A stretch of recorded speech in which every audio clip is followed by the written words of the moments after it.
From Bungoma, Gongwa, MONBASA, MVITA. Think time stories. When I was young, I used to be told stories. When I was a small boy, my grandmother would tell me folklore. I went back to where my mother was staying, in the Wildwoods city, Nakuru, and there were books written that sometimes my mom would read me bedtime stories. Why am I talking about think time stories? These are stories of events that have happened in the past. I'm going to cite some common things that have happened within the country, within the continent, and some biblical stories. Story time used to be a very interesting time. We will be given stories of things that we'll imagine.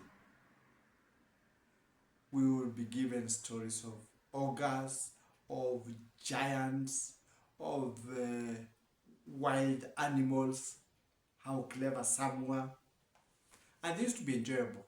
They would take us to bed thinking.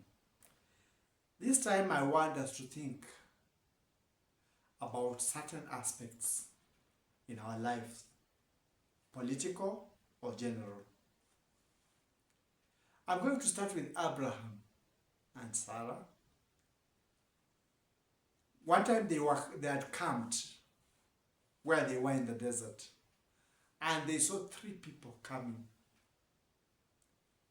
And when these 3 people came, like it was their custom, they were generous people, Abraham went and welcomed them.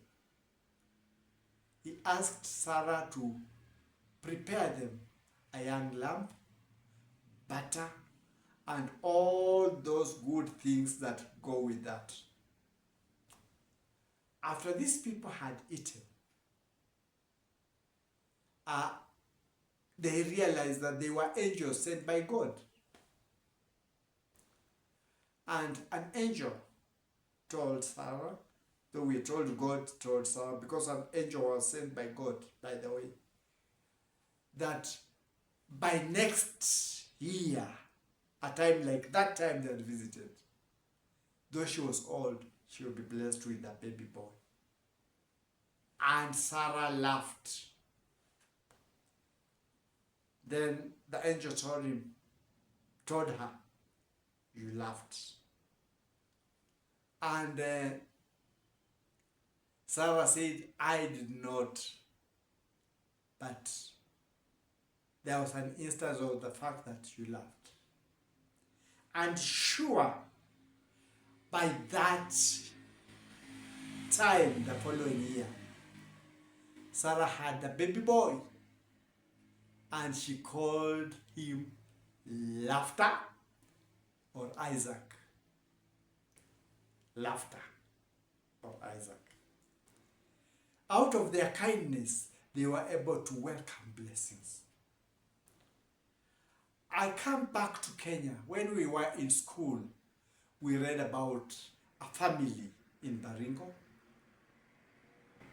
I happened to be, when I was schooling, I happened to have gone those sides also. I schooled a bit there. And there was a family that is famous up to now.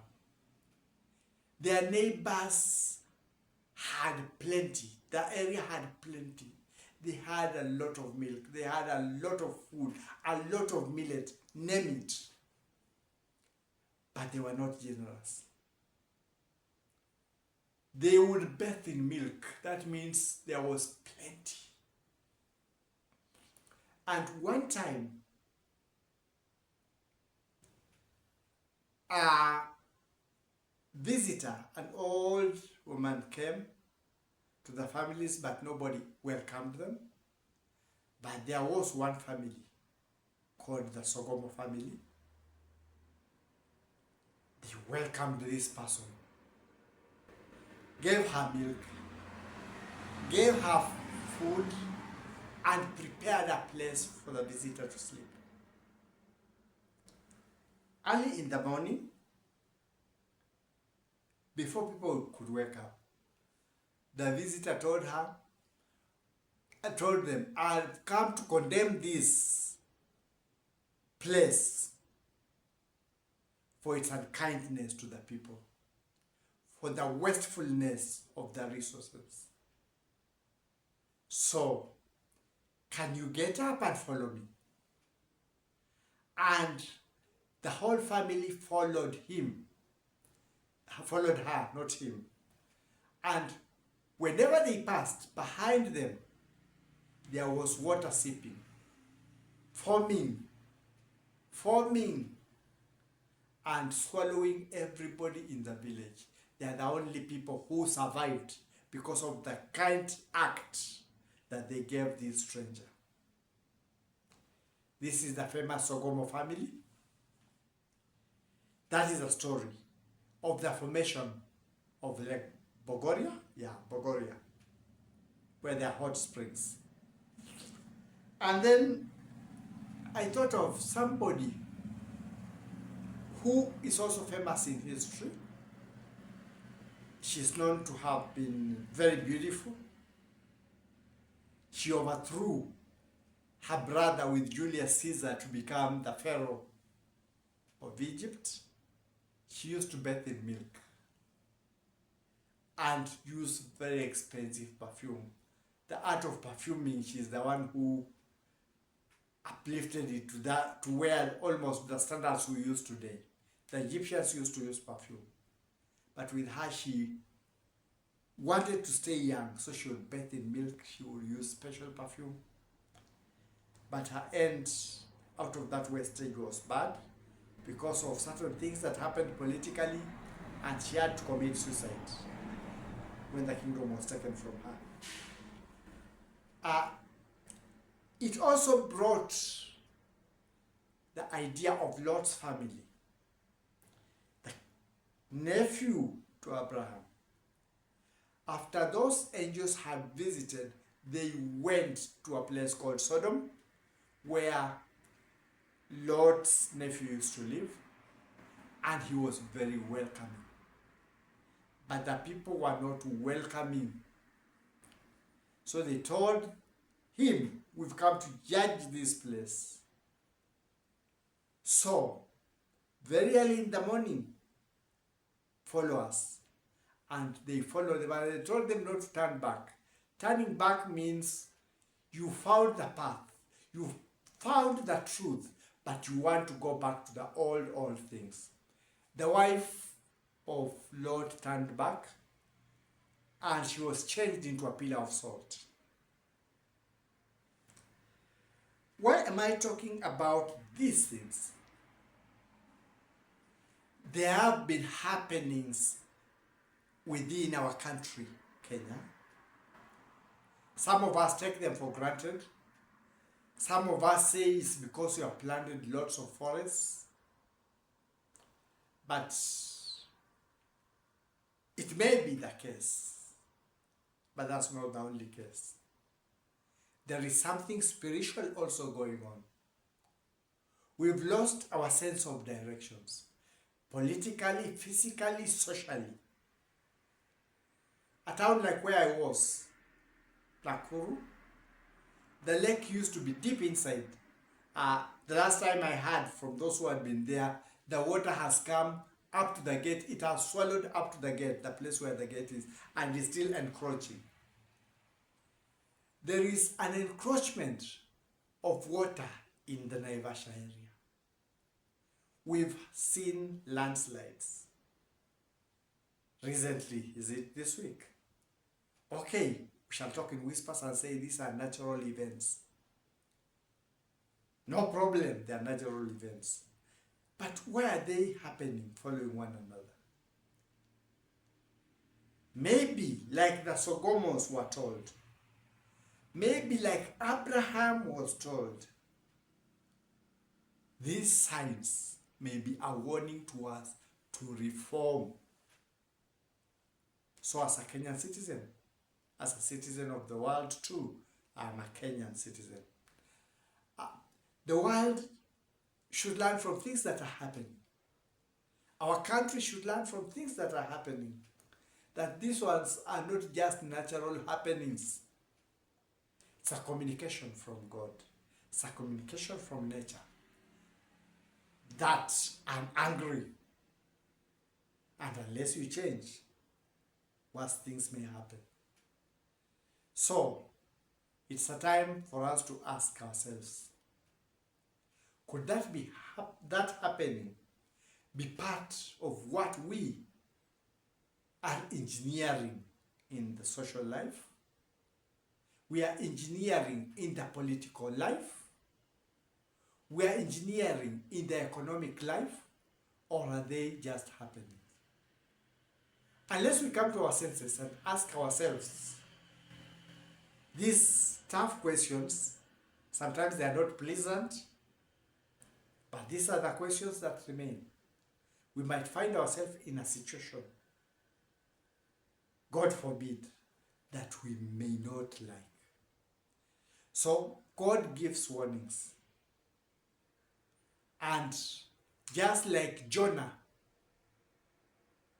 gave warnings, the people of Nineveh were receptive to the warnings and they changed and nothing happened. I always say Jonah was the prophet that attained 100% according to me, because he took the message of salvation and everybody, including the animals in Nineveh, were salvaged. So, can we do such soul searching? Think. That's why I say these are think time stories. Think about our lives, about our doings, about our social life, about our politics, and reflect on our relationship with our Maker. I know many of you would not like me to tell them about Maker because I've been very truthful, and truth sometimes hurts.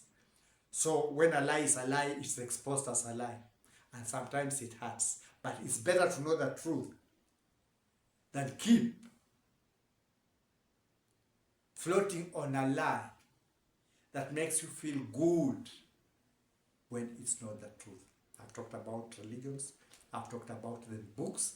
The books. You remember the first time when I started, I was talking of them books. You are wondering what they are. You've encountered them.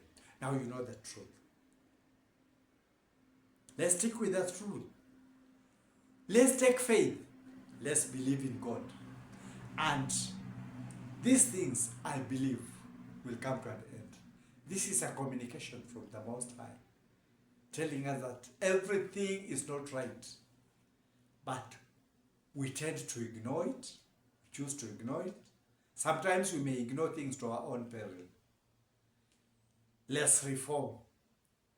Let's follow the righteous path. Some things are difficult, but it's through going those difficult times, making the difficult decisions, reforming in a difficult manner, that we may be able to please the Maker. Look at the signs. Ask yourself, is it normal? I was born in Nakuru. The lake has never extended to the gate. It's past the gate. I was seeing things of Naivasha and Giragita and all those places with water all over. And I was wondering, are these natural happening? Up to water hyacinths from Lake Naivasha, Giragita. And I was asking myself, you saw Kerio Valley landslides. Are these just casual happenings? Or could God be talking to us? These are think time stories. Wreck your mind. Think. Yes, think. Ngeli ni agenge. Think. That's my take for now.